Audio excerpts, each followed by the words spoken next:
Okay, I want to take you today through a progression of how we clean and prepare these footballs for play.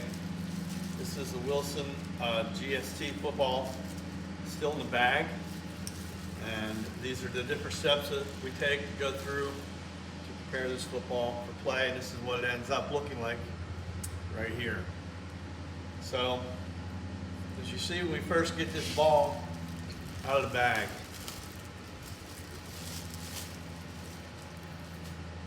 ball is extremely slippery. It's very hard. It's got this orange dye all over it. So the first thing that I do is I wash this ball in warm to hot water. I just scrub the panels, and I'll take you through the steps in there when I do that. This ball right here has been washed one time. So as you see, it's a little bit, it's got some of the dye off. It's a little bit less orange than this ball. This ball has been washed 2 times. And as you can see, there's a lot more of the dye that's been taken off. And then what I do is I usually wash them 2 times and let them dry completely. Sometimes I'll wash them a 3rd time and let it dry completely.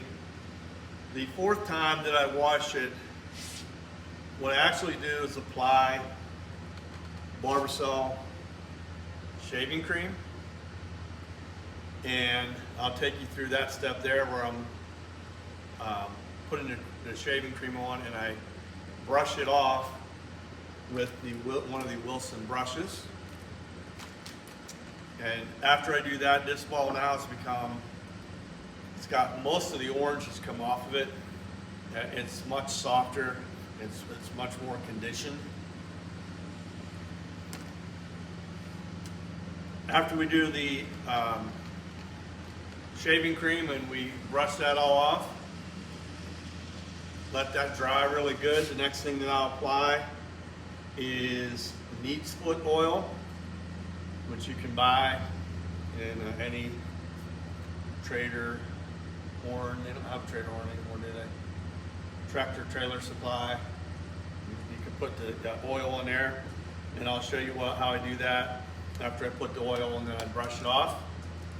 And the last step that I use to get this football conditioned is after that dries, let that soak in for about a day, and then I will brush that off as well. And then the last step is to apply this Lena Blackburn baseball rubbing mud. They use it in the major leagues to rub down the baseballs. But what this does is it puts a nice final coat on this. It really softens up the leather, it really protects the leather, and it really makes it grippy. And then after that, of course, I'll use the Wilson kit to apply the tack and to rub the ball down and really bring the dimples of the ball out and make it a lot more grippy. So what we do in the end is we take a ball that's very slippery, very hard, not easy to handle, and we make it something that's easy to handle. And not only this protects the ball, it makes it last. We haven't gone through nearly as many footballs over the last couple years as we usually do after doing this process. So I'll take you through each of those little processes here in a moment. I just wanted to show you a ball here that I took the panels. This panel has been washed once. This panel has been washed, and it's been washed I think 3 times, and then I applied the shaving cream to this panel. So you can see the difference in those 2. And then this is the difference between the shaving cream panel and the neat's foot oil. And then finally, the neat's foot oil to the mudding process. So I'll show you how I do each of these individual processes now. Okay, this is how I begin the process of getting the dye off the football. Get my water where it's warm to hot, and I just take it over top the football, And as you can see already, as I just started, you can see the orange dye starting to come off the ball. I'm just taking a scrub each panel. I don't know if you can see that coming off in the tub, the orange.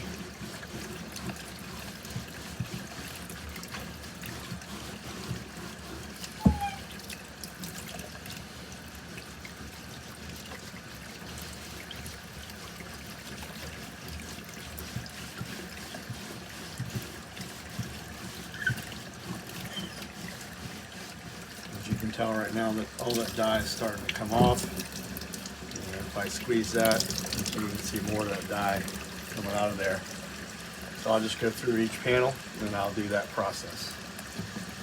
And I'll let the ball dry completely, and then I'll do that again 2 or 3 more times before I apply the shaving cream. I'm going to show you this shaving cream process. This ball has been washed 3 times, I believe. Sometimes I'll wash it two times, sometimes I'll wash it a 3rd time. And then I'll apply shaving cream.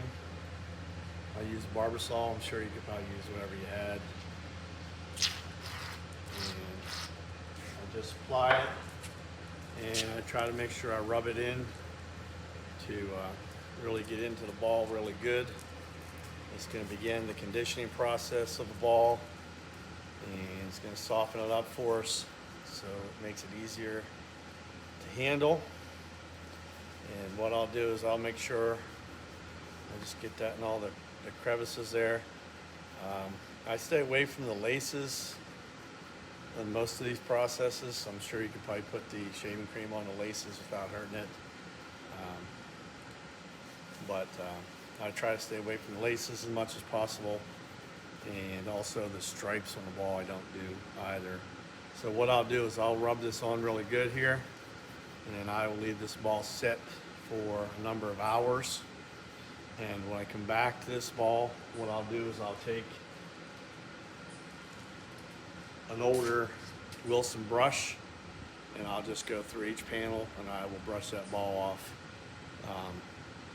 to work. It'll work, number one, it'll work the cream in a little bit, plus it starts bringing the dimples out in the ball and condition it for the next step.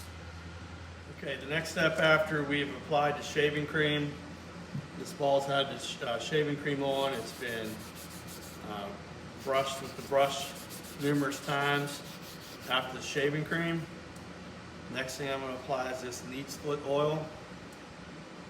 And this is again going to condition the leather, soften the leather, and bring out, make the ball much darker, and also bring out the, when we rub it in a little bit more, it's going to bring those dimples out and make the ball a little more grippy. So all I do is take the oil. This does make a mess, so you have to be careful. I like to use a rag, and I just rub that in. I do try to rub it into the ball as it's going to condition. And again, I'll try to avoid the laces as much as possible. I can't completely avoid them, but I'll try to avoid the laces and just rub it into the rest of the ball. I try to make sure I put this on liberally so it really gets soaked into the ball. I do put old clothes on for this because it does make a mess.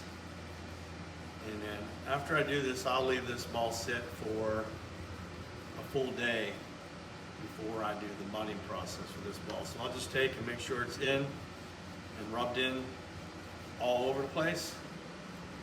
Really rubbed in good to get it in deep, and that's what I do for the Neat Split oil. Okay, I want to take you through the baseball, using the baseball rubbing mud. First of all, this is very expensive. This tube is about $77, I believe. You can buy one bigger one, it's about $100. It's really expensive, but that's the only stuff I found. I've tried other stuff.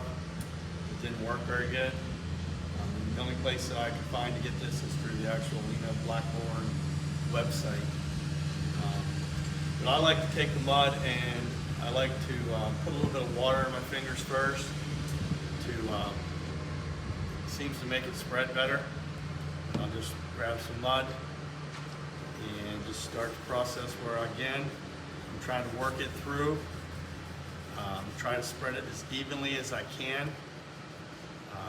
I do try to avoid the laces and the stripes as much as possible, but first couple times I did it, I tried to avoid the stripes completely, and I realized it's just as easy to clean them off at the end, and they look just as good. So if I get a little bit on the stripes, I don't get as worked up anymore as I used to. But I do try to rub this in really good. Make sure I rub it in evenly. And again, the water seems to help that spread and go on a little more evenly.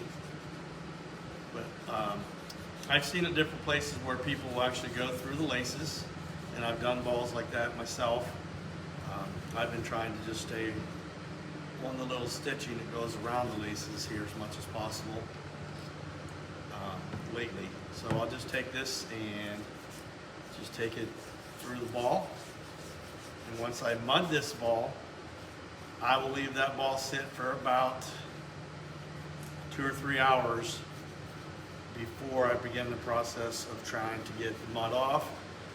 And to get the mud off, I use a brush, and sometimes I use the brush that's on the end of a drill, which I'll show you when I get the mud off the ball. So I'll just take and go the whole way around this ball. Again, I'm not being very careful right here. Probably should be spending more time watching what I'm doing. Getting that mud on the laces pretty good, but it will clean off pretty good.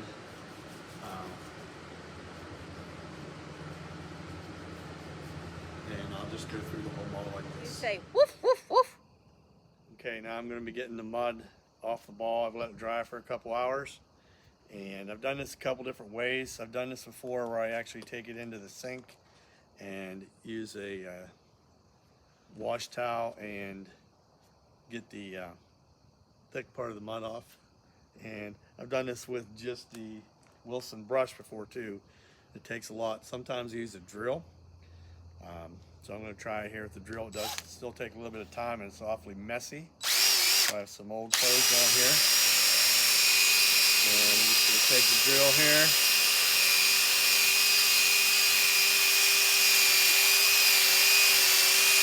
And we go through this here.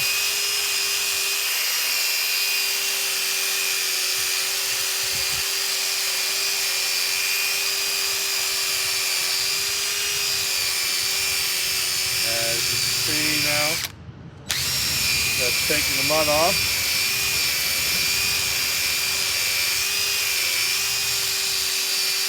And I'm just going to go through each panel, clean all the mud off, and then clean up the stripes, and then it'll be ready for tacking and using the Wilson ball to brush it, and it should be good to go.